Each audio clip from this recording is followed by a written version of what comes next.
Hello everyone, welcome back to my channel, and I want to introduce you to part 1 of the 2018 federal budget. In this video, I am simply going to be doing my response to Bill Morneau's opening speech.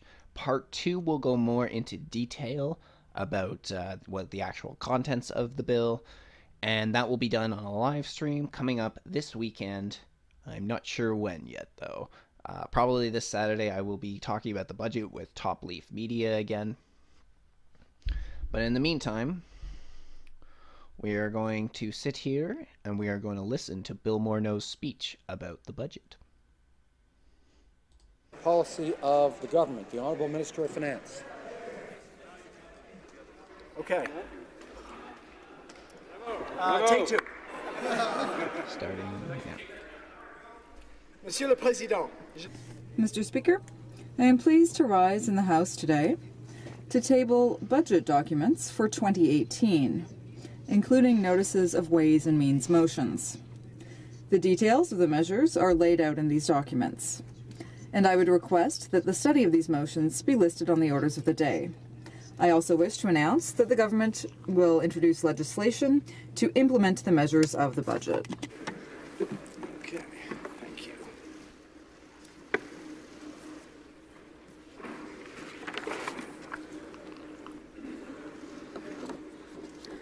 Mr. Speaker, last week I spent some time with a couple of grade 6 classes from Rose Avenue Junior Public School in downtown Toronto.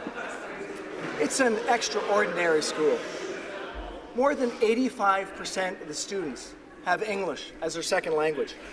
They're bright, curious, and hardworking. And when they had the chance to ask me about today's budget, well, Mr. Speaker, they would have made all members of this House proud. These 10 and 11-year-old students wanted to know what our government's doing for Indigenous peoples. They asked about science and discovery, about supporting seniors, protecting nature, increasing immigration, and helping the homeless. They even asked me about Canada-US relations. What impressed me most was how forward-looking each of the questions were. Yeah, you got to say though, those are some smart students if they're asking you about, they're 10 and 11 there and want to know about Indigenous people, science, discovery, supporting senior citizens, protecting nature, increasing immigration, helping the homeless, Canada-US relations. Those got to be pretty informed kids if that's the one you're agreeing with. And it is true, though. I went to look it up when he said this, and he did actually go to Rose Avenue Junior Public School in downtown Toronto. He did actually go there last week.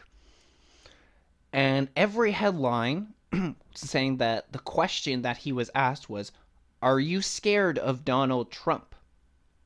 And they say that he was facing tricky questions from the students. Well, this whole article and the video that came along with it, it was just a kid who asked him if he was scared of Donald Trump, and then he goes on to say, like, no, I'm not scared of Donald Trump. Donald Trump has an important job. We hope he does well, blah, blah, blah. And then they interview the kid, in which the kid goes on to say, also, like how he's gonna start World War III. My guess is that was the Canada-US relation question that he got. It's a little ridiculous, actually, because I'm guaranteeing you that all these subjects technically, in some regard, came up, but he's presenting as if these kids actually had analyzed the problems, policies, and then had come up to him to ask him well-articulated questions rather than, "Are you scared of Donald Trump?" I'm not making fun of these kids. They're kids. I'm not expecting them to have knowledge on senior citizens, Indigenous people, homeless, Canada-US relations. I'm not expecting them to know these things. But Bill Morneau is trying to present it as if this is exactly the type of kids we're dealing with, exactly what they're doing. Les enfants de... The children at Rose Avenue School, and at schools all across the country, care about the future. They understand that the decisions we make today will transform the world that they will grow up in. And they're looking at us to make good decisions, smart decisions, so that they can have a better opportunity to follow their dreams, find good jobs, and give back to their community. Mr. Speaker, that's what this budget is all about. It's a plan that puts people first. that invests in the things that matter most to Canadians, that builds on their hard work, and that keeps us squarely focused on their future. Budget 2018 is also a plan that respects the choice that Canadians made just a little over 2 years ago. At that time, Canadians had the opportunity to stay the course. They could stick with a government that favoured cuts and a set of failed policies that produced stubborn unemployment and the worst decade of economic growth since the Great Depression. Or they could choose a more ambitious and confident approach. Ooh, shots fired at the Harper government. Although I find it a little bit funny that they're taking these shots about how he said that they favor cuts and failed policies and worst decade of economic growth. Meanwhile, completely leaving out that happened due to the frickin' banking crisis in 2008, 2009. That's why Harper faced such a hard time on that. And actually, I made that mistake in criticizing him too. When the election came up, that was one of my criticisms to him, is that what? In your last budget of being in office for 9-10 years, you balance the budget. But when you look at the statistics and you look at the graphs, which I have right here, which goes over the fiscal year, we can see that this caused a huge debt for Canada, a huge problem, a huge economic collapse for Canada.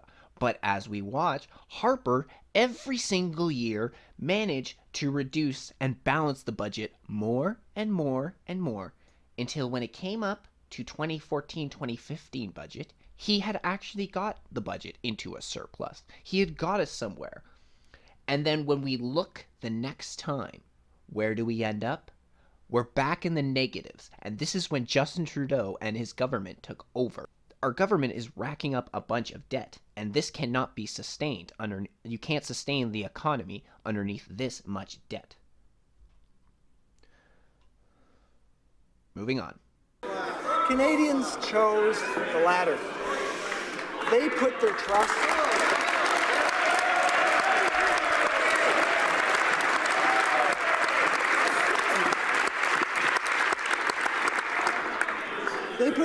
Mr. Speaker, in a new government because they knew that we put our trust in them. We took that trust, balanced it with sound fiscal management that includes a declining debt to GDP ratio, and gave Canadians the tools they need to succeed. Tout d'abord, nous avons aussi... First, we raised taxes on the wealthiest so we could lower them for the middle class. After that, we introduced the Canada Child Benefit to put more money in the pockets of low and middle-income parents every month to help them with the cost of raising kids. And this summer, 2 years ahead of schedule, we will ensure that the benefit increases along with the rising cost of living. The Canada Child Benefit means that, on average, families get $6,800 a year, tax-free, for books, hockey lessons, or warm clothes for winter. So they're saying that Canadians are having such a hard time, we need to give them this child benefit plan in order to make things work. But meanwhile, the sort of shit we've heard coming out of the Canadian government recently is the CRA cracks down on undeclared tips for restaurants and bar staff. Dozens of PEI servers audited by Canada Revenue Agency over tips. People who work for tips are not high-income earners. Not even close. Not even remotely close. Unless we're talking about a few industries. But the majority of the people, especially one of those where it says that it is for restaurant and bar staff they're cutting down on their tips. First of all, you give them a tip because you're appreciating the service they do for you, and also because they don't actually get minimum wage. They get what they call serving minimum wage, which is actually a couple dollars less than regular minimum wage. And that's because they get tips, so it's supposed to offset the tip. It's supposed to be offsetted for the tips. But now they're coming after you, and they want to get even more in your pocket. Like, they are literally going after low-income earners. But meanwhile, they're talking about how we've raised taxes on the rich and, we're making sure they pay their fair share. Meanwhile, from the Panama and the Paradise Papers that came out, It shows that both Trudeau and Morneau and several other liberals were named as laundering their money overseas to avoid paying taxes. This was including several other companies, such as the Bank of Montreal. That was another one that was caught. But anyway, they're laundering their money away from the taxes, and they're covering up all their buddies from having to pay the extra tax. And then they turn around and say, we're raising taxes on the high-income earners, while the CRA goes after low-income earners. They are fucking liars. Fucking liars. Moving on.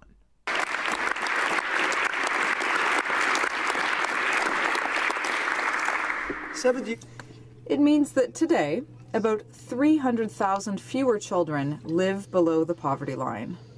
That's down 40% from what it was in 2013.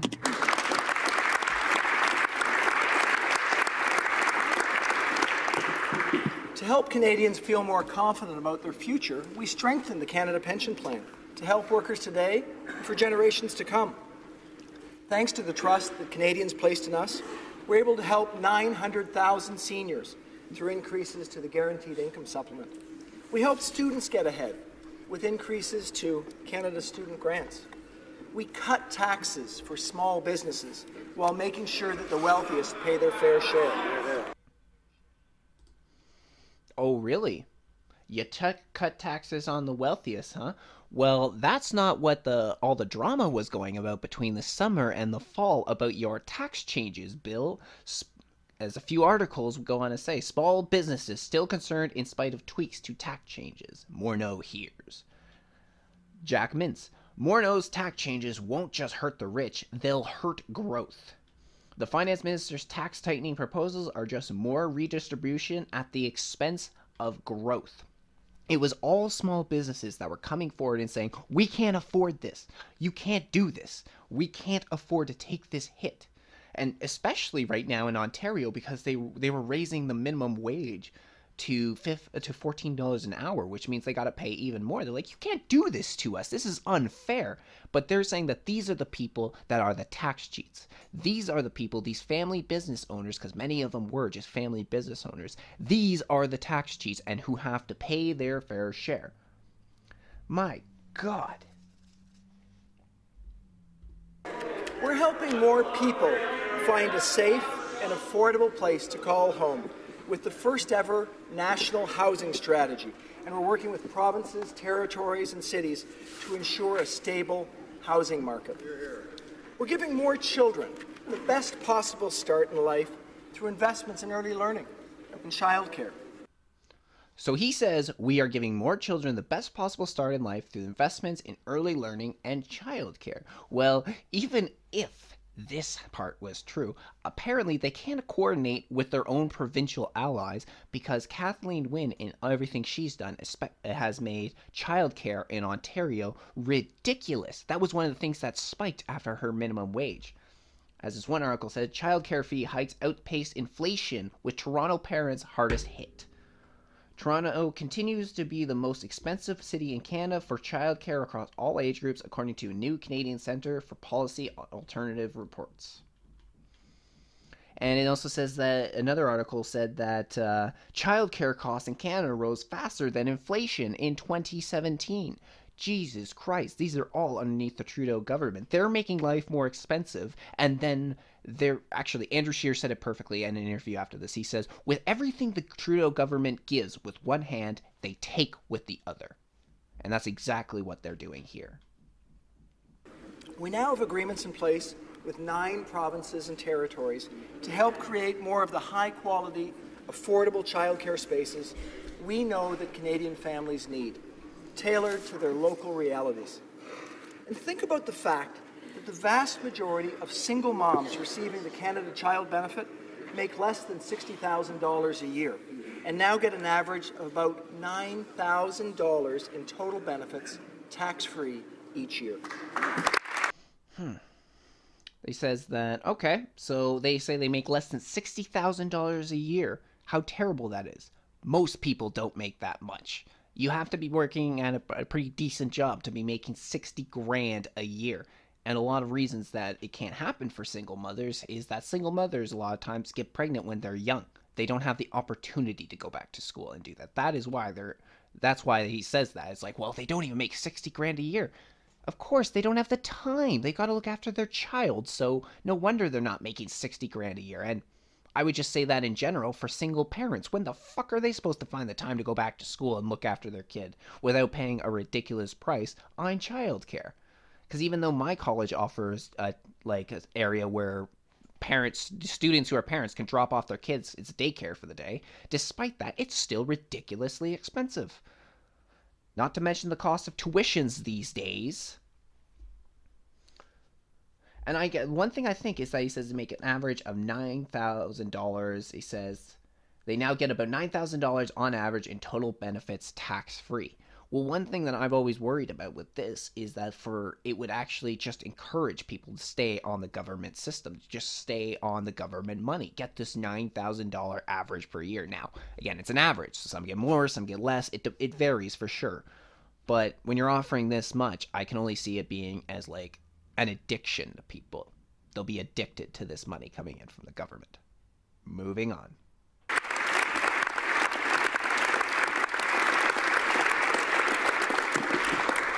Over the last year, Mr. Speaker, we've really seen these investments pay off. The Canadian economy is doing well, remarkably well.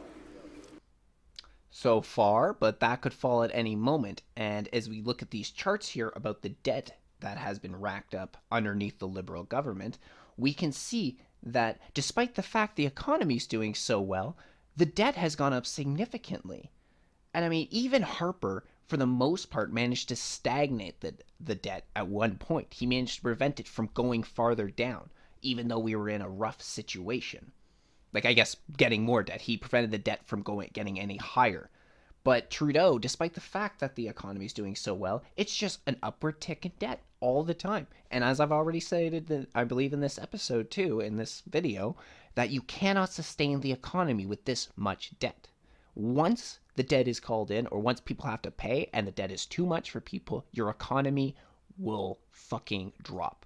And one of the problems with that is because you're probably going to print off a shit ton of fiat money, and then you're going to water down the loonie, make it almost worthless, so that way every Canadian could be a millionaire. But guess what? When fucking $1 million Canadian is $5 American, everybody is poor. And this is one thing I think could possibly happen with the way that they're going about this. And even so, once again, poor coordination with their provincial allies, because once again, Kathleen Wynne minimum wage increase cost 50,000 jobs in Ontario in January. Moving on. Over the last 2 years, hardworking Canadians have created nearly 600,000 new jobs, most of them full-time.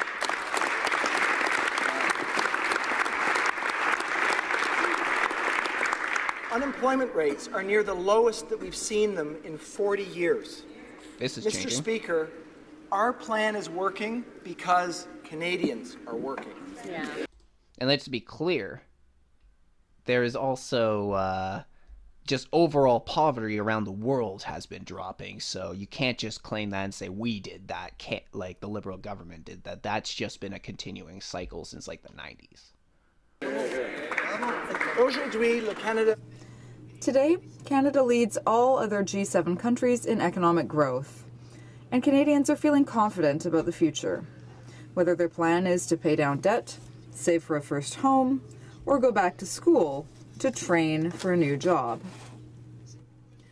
That's why we are able to invest in the things that matter to Canadians, while making steady improvements to our bottom line.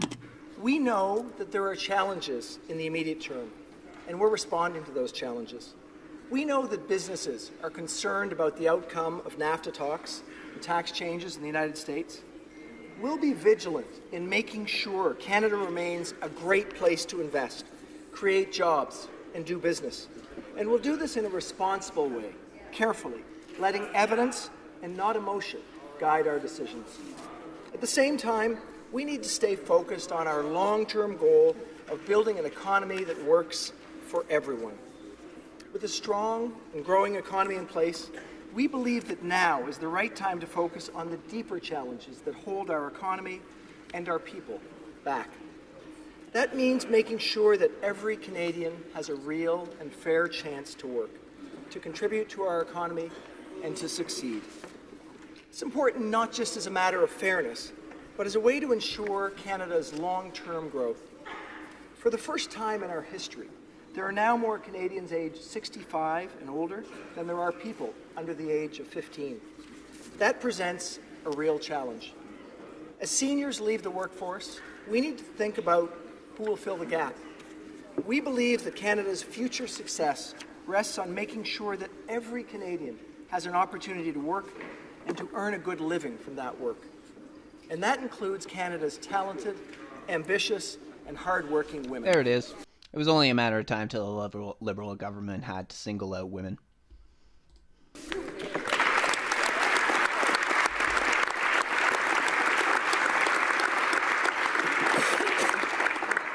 I'd like to tell you a story, Mr. Speaker, about one such woman. Her name's Joan. I met Joan a few weeks ago at Algonquin College. Encouraged by her daughter, Joan went back to school after raising her family. When she first enrolled in school, she thought that she was going to study event planning. But when she got there, she changed her mind because she wanted to pursue a trade and wants to become an apprentice plumber. Now, Joan didn't see herself at first getting into the trades, and she'll be the first choice to tell you that that choice took some of her friends by surprise. But she also feels that it's her true calling. It's work that she's good at, it's work that she wants to do, and she's never looked back. Now, I mention Joan because it's people like her who have the courage to try new things, to forge new paths that make our economy strong and guarantee its future. Over the last 40 years, the rising number of women participating in our workforce has accounted for about a third of our economic growth. That means a better standard of living for all Canadians, thanks to the hard work of women like Joan, who entered or re-entered the workforce. C'est grâce à ces femmes. Thanks to these women and their contribution to the economy, family incomes are now higher. Fewer children live in poverty, and all Canadians are better off. At the same time, for as much progress as we've seen, there continue to be persistent barriers that hold too many women back. Here we go. A few weeks ago, the Prime Minister issued a challenge to the world's business leaders to hire, promote, and retain more women. As he said, it's not just the right thing to do, it's the smart thing to do. We just need to do the math. On average, women earn just 69 cents for every dollar earned by men, even though about 3/4 of young women have a post-secondary certificate or degree. And there it is, the pay gap. That long-standing rumor that won't die. Because plenty of studies have been done into this, and they never turn out the way people want. If you conduct them properly, they don't. Because I pulled up a few here just for that. So, there was actually an article that came out of The Atlantic very recently. It was February 18th this year. And it says, the more gender equality, the fewer women in STEM. A new study explores a strange paradox. In countries that empower women, they are less likely to choose math and science professions. And as many people have talked before, and one of them that I can think specifically is Dr. Peterson, he said that as you've leveled out the playing field, as you take out the environmental factors between men and women, the biological factors grow. You can see there's actually in these societies a greater gap between men and women than there ever has been. So this is one of the problems, and it's like Peterson and many others have talked about how this is about choice. How a lot of this, it's not about misogyny, it's not about sexism, it's not about getting paid, but it's the problem is when you take the overall pay, you say, here's all the women's pay, here's all the men's pay. Let's compare it side by side. Okay, so men are up here. So on average, men make 69 cents more than women. But that's not the way it works. Because you have to take into account things like men are more willing to do the dangerous jobs that are going to pay more money because of dangerous feats. Also, jobs that require a lot of physical activity will generally pay more. That's something that men are more willing to do. These are the jobs that men are more willing to do. And there's been plenty of other articles. There was another article written by this woman, Karen Agnes Lips, that says, don't buy into the gender pay gap.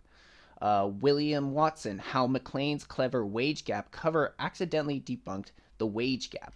And for those who remember, not long ago, Maclean's came out with a magazine. It was the exact same magazine, but they came out and said that the men have to pay $8.81 and the women have to pay $6.99. And this was supposed to represent the pay gap. Well, it pretty much debunked itself because as this article from William Watson goes on to say, it says, think about it. The same magazine, exactly the same magazine, there's no difference in content, has two covers. One charging women $6.99 and the other charging men $8.81. And people are free to choose between them because that is something that Maclean said. It's like you don't actually have to choose the more expensive one. They were two different covers, so you just had to choose the cheaper cover. And people are free to choose between them. Is anybody going to buy the $8.81 version? If you're a feminist male politician, our prime minister, for instance, and the cameras are rolling, then maybe you will jokingly emphasize your contributions to charity. But if you're a normal person, you don't. You buy at $6.99. That's how the market works. You can't sell exactly the same product at two different prices exactly at the exact place at the exact same time. So suppose you're now in the market, not for a magazine, but for labor, and you have a chance to buy female labor at $20 an hour or male labor at $25.20 an hour, and the labor each one provides is exactly the same. What do? Suppose for the reason you think men deserve jobs. So you employ men for $25.20. You're going to get cleaned by your competitors who will hire women at $20 an hour and produce exactly what you're producing. Except they can sell it cheaper since their labor costs them less. It's the law of one price. Identical goods can't be sold for different prices. So that's my beef with the wage gap, is that it is all about choice, and that this is a narrative that still gets pushed by government. Our government, Obama pushed this when he was in office, and it seems to get pushed by liberals and left-leaning politicians. But that's right now, that's my first part on the gender wage gap. Let's move on. Even women who graduate from high-demand fields like science, technology, engineering, and math earn about $9,000 less per year than their male peers. It's an important issue, Mr. Speaker, that we need to get at. It's not right, and it's not smart either. We know that diversity in the workforce boosts productivity and profitability, and studies have shown that increasing gender diversity alone leads to more growth. See, that's where we're getting sketchy here, because you can find those articles that say that, but you can find just as many studies that say the complete opposite. There's one that came out not too long ago that says gender diversity doesn't boost corporate profits. It's just like there's nothing that they say on there that really makes a difference in, like, okay, you brought a woman on or you brought an African on, an Asian on, okay, but how does that improve? How does the diversity improve your business? It depends on what you're doing. Sure, I could see it depending on what you're doing. But for most subjects that they want to talk about, it doesn't really make sense. Now, he makes reference to, I think I stopped it a little bit too early, but he makes reference to these studies, and one of them, and I found the one that he's going to be talking about. But if we look at the contributors and the authors, there's at least some sketchiness in who they are. Because one of the authors is a mentor with the Trudeau Foundation. I'm sorry, but if you have connections to the Trudeau Foundation, you immediately are sketchy in my eyes, because I know what goes on with that Trudeau Foundation. And the other one of the contributors, Kira Wilson, is a doctorate candidate in geography at Wilfrid Laurier University.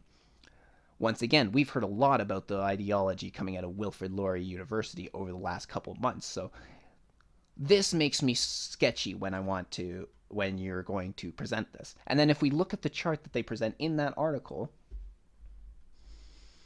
so they show different things. So perhaps in cultural industries, yeah, okay, I could actually see how diversity could perhaps make that better. You have more understanding of the different types of people you're trying to reach. However, but then you look at some of these other ones, transportation, warehouse, wholesale. What does diversity have to do with transportation? How does diversity help you get around faster? Like, we're talking about gender diversity and racial diversity. How does that help you get around faster? Or how does working in a warehouse where you have to move pallets of stuff, how does gender or racial diversity improve profits or growth? It doesn't make sense to me. And I couldn't really make any much sense of it when I was reading through that article.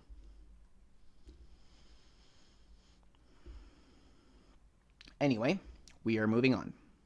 According to the Centre for International Governance Innovation, a 1% increase in gender diversity means about a 3.5% bump in revenue for those companies that actively seek to hire more women.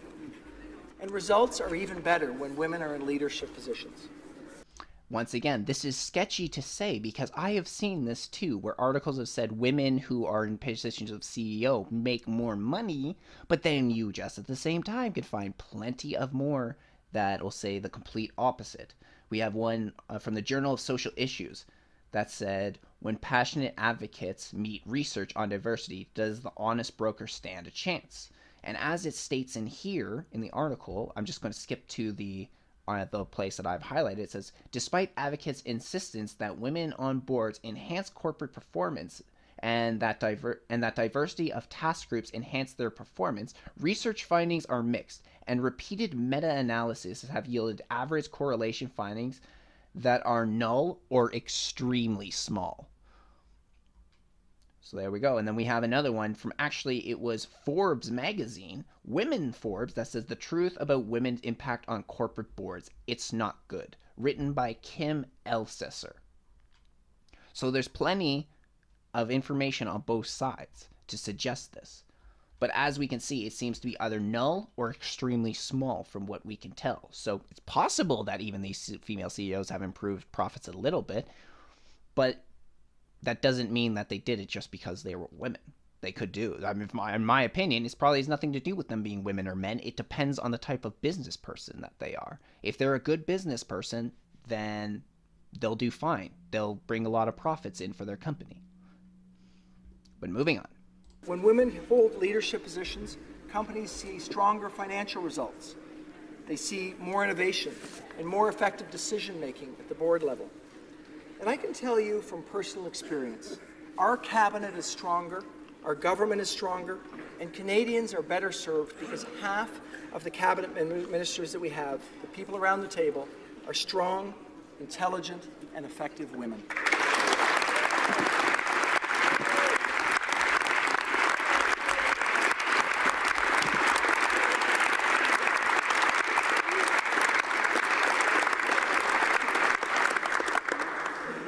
That's why this House has passed amendments that will require federally incorporated corporations to make annual disclosures about the diversity of their senior management teams and boards of directors. Lovely. And so now it just sounds like the government wants to get into every single part of a business's hiring process, although this is a federally incorporated company, but this still seems completely unacceptable to me, because if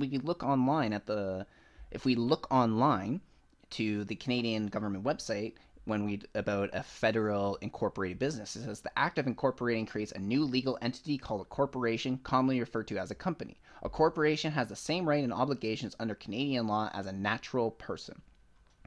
So if they have the same rights as a natural person, which I'll be the first person to say, I don't like that. I don't like it when you say that corporates have they're the same as a person. But if they have the same rights as a person, then aren't you then getting involved and violating the person's rights to make aren't you violating the freedom of expression? Because with the freedom of expression comes choice. And this, if a corporation is considered a person, is a natural person, then you're violating their rights. And also, if we look at what it has to say, it says that what it has to say on the matter, it says that if it has the same rights, it says that when you incorporate, the company only outcome from incorporating is creation of a separate legal entity, limited liability, lower corporate tax rates, better access to capitals and grants, and continuous existence. So there's nothing in there that has to do with the hiring process. So I am not in favor at all of this.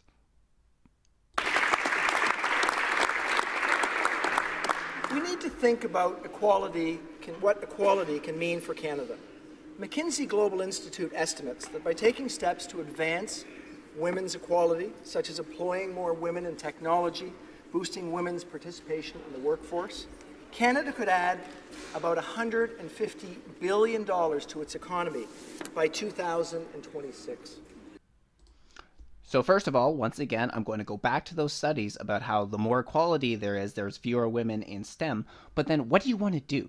Short of physically taking women out of their jobs and forcing them to go into science, technology, mathematics against their will, what do you want to do? How are you going to encourage them if they're not interested? So that's really what you have to discover. Also, I'm pretty sure that this number that he's talking about, the 150 billion to the economy in 2026, this is incorporating the pay gap that he put in, the 69 cents. So he's relying on the myth of the pay gap in order for this statistic to be true, which is really, really dishonest.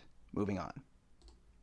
And RBC estimates that if Canada had a completely equal representation of women and men in our workforce, we could have increased the size of our economy by 4% last year.